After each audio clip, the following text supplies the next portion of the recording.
Social মিডিয়ায় দেখেছি, এটা আমাদের অনেক ধৈর্যের সাথে আসলে এই প্রশ্নগুলো স্কিপ করতে হয়েছে এই দিনটার জন্য আসলে। সো এই বিষয়গুলো নিয়ে একটু কথা বলা উচিত। প্রথম কথা হচ্ছে, এরকম একটা কথা এসেছিল যে টাকা ব্যাংকে কেন রাখবো।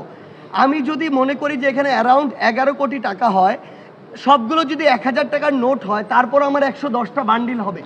এটা তো এরকম কোনো টাকা না।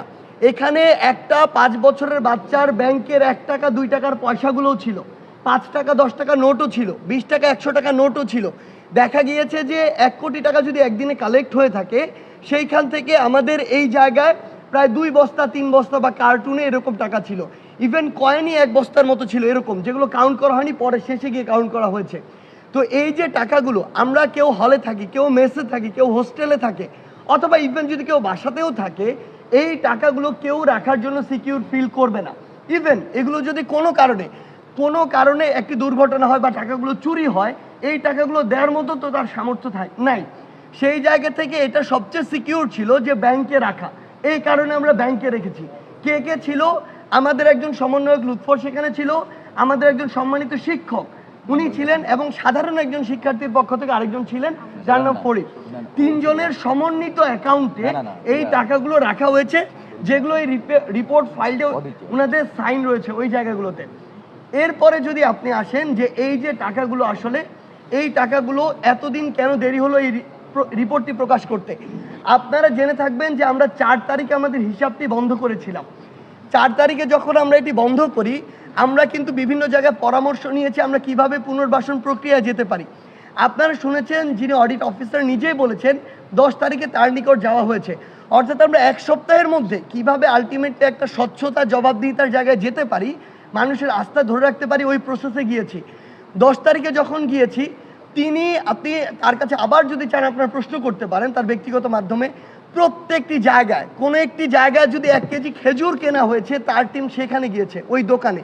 প্রত্যেকটি জায়গায় তৃতীয় পক্ষ হয়ে তিনি চেক করেছেন, এবং 10 তারিখ থেকে আজকে 1 তারিখ পর্যন্ত প্রায় 21 দিন সময় নিয়ে তিনি অডিটটি করেছেন। আমরা যদি আমাদের জায়গা থেকে 10 তারিখে বসে এরকম একটি প্রেস ব্রিফিং আমাদের রিপোর্টটি দিয়ে দিতাম, আমরা কিন্তু দিতে পারতাম, কথা উঠতো না কেন দেরি হয়েছে। কিন্তু এই যে স্বচ্ছতার জায়গাটি, জবাবদিহিতার জায়গা এবং দৃষ্টান্ত তৈরি করার জায়গায় আমরা এটিতে গিয়েছি, এবং এখানে আমাদের 20 দিন দেরি হয়েছে। এটা সত্য, আমরা এই সীমাবদ্ধতা স্বীকার করছি যে এই যে পুনর্বাসন প্রক্রিয়া, আমাদের অর্থটি সরাসরি কিছুদিন পরে গিয়ে যোগ হচ্ছে।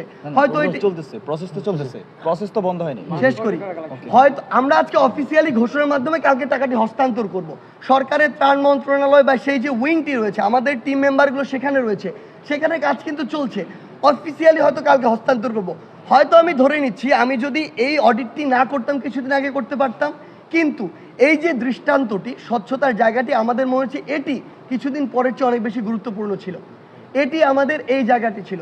আরেকটি যে জায়গাটিতে আসলে কথা বলা হলো ওই ভাইয়ের জায়গা থেকে, সেটি হচ্ছে, দেখেন, মানে আমরা কেউ কি কল্পনা করতে পারি যে 2,40,000 টাকার উপর শুধু আমাদের এখানে পয়সা ছিল, আমাদের গহনা ছিল। ইভেন এমন আমরা একটি চেকের ক্ষেত্রে দেখেছি, ওটি যখন আমরা ক্যাশ করতে গিয়েছি ওইখানে টাকা ছিল না, এরকমই একটি ঘটনা ঘটেছে। সামগ্রিক বিষয়গুলো অডিট অফিসার যারা রয়েছে, জনগণ যখন তাদের জায়গা থেকে বিভিন্ন কথা বলছে, এটা তো আমরা চাপ ফিল করি মানসিকভাবে, কারণ আমরা তো জানি আমাদের জায়গায় এখানে 1 টাকা এদিক ওদিক হওয়ার কোনো সম্ভাবনা নেই। আমরা তাদেরকে চাপ প্রয়োগ করছি, কিন্তু তাদের কথা, প্রত্যেকটি টাকার ব্যাপারে কনভিন্স না হওয়া পর্যন্ত আমরা আমাদের রিপোর্টটি প্রকাশ করব না। এবং সর্বশেষ আমরা আমাদের জায়গা থেকে আজকে অফিসিয়ালিটি